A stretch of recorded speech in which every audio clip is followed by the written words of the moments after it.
숙박업소들은 일반 가정집과 달리 TV 수신료를 각 방별로 내고 있습니다. 주로 케이블 TV나 IPTV를 통해 TV를 시청하다 보니 추가적으로 매월 10여만 원씩 1년이면 100만 원 이상이 TV 수신료로 나가고 있는데요. 숙박업소 업주들은 시대 흐름에 맞게 수신료 부과 체계가 개선돼야 한다고 주장하고 있습니다. 이동규 기자입니다. 서울 종로구에서 숙박업소를 운영하고 있는 이관철 씨. 이 씨는 고객들의 기호에 맞춰 OTT 서비스를 구독하고 있지만 매달 TV 수신료도 별도로 7만 5천 원씩 내고 있습니다. 객실 30개에 각각 TV 한 대당 2,500원씩 한 달에 7만 5천 원, 1년에 90만 원을 내고 있는 건데 손님이 있든 없든 무조건 고정적으로 나가는 비용이기 때문에 부담이 될 수밖에 없습니다.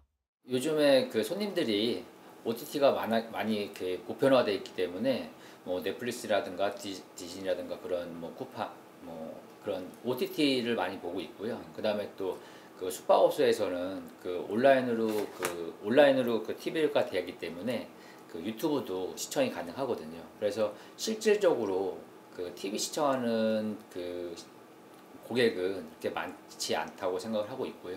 그 부분에 대해서 각 그 객실마다 그 시청료를 부과하는 것은 조금 무리가 아닌가 하는 생각을 가지고 있습니다. 숙박업소들은 이 같은 TV 수신료 부과 체계가 불합리하다고 주장하고 있습니다. 가정용 TV 수신료는 세대별로 부과돼 여러 대의 TV가 설치돼 있어도 한 세대분을 부과하지만 숙박업소의 경우 각 방마다 설치한 TV 대수만큼 수신료를 부과하고 있어 영세 숙박업소의 경영부담 완화를 위해 수신료 부과 체계 개선이 필요하다는 입장입니다. 여러 가지 유무선 방송을 보고 있기 때문에 KBS TV 시청료를 받는다는 게 불합리하다는 거죠. 왜냐하면 어떻게 보면 객실 50개면 1년이면 150만 원, 한 달에는 12만 5천 원을 TV 수신료를 계속 내고 있거든요. 근데 KBS 지금 뭐 유무선 방송, 인터넷 방송 연결 안 하면 나오지도 않습니다. 그런데도 불구하고 자기들이 시청료를 받아가는 거는 너무 불합리하고, 그리고 또 객실이 어떤 데는 3분의 1도 안 차고 반도 안 차는 호텔 모텔이 많이 있습니다. 그런데도 다 갖다 시청료를 받아가고 있는데 문제가 너무 심각한 것 같습니다. 이외에도 숙박업 업주들은 청소년들이 위조 신분증을 이용해 혼숙을 한 경우 최대 2달 동안 영업정지 처분을 받고 있다며 이에 대한 개선을 요구하고 있습니다.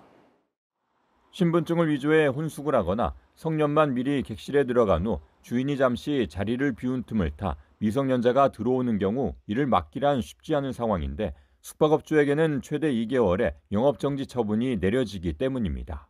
또 주민등록증 위조해서 뭐 형 거를 갖고든지 언니 거를 갖고든지 이렇게 주민등록증을 바꿔 갖고 오는 경우도 우리가 볼 때는 같은 형제니까 얼굴도 똑같고 주민등록증 몇 년 전에 만들잖아요. 신분증 조사를 해도 성인이에요. 그런데도 불구하고 우리한테 처벌한다는 거는 너무 가혹하고. 이런 가운데 중소벤처기업부는 지난해 말 소상공인 골목규제 뽀개기를 개최하고 숙박업소들의 TV 수신료 부과체계 개편 요구사항에 대해 청취한 바 있습니다.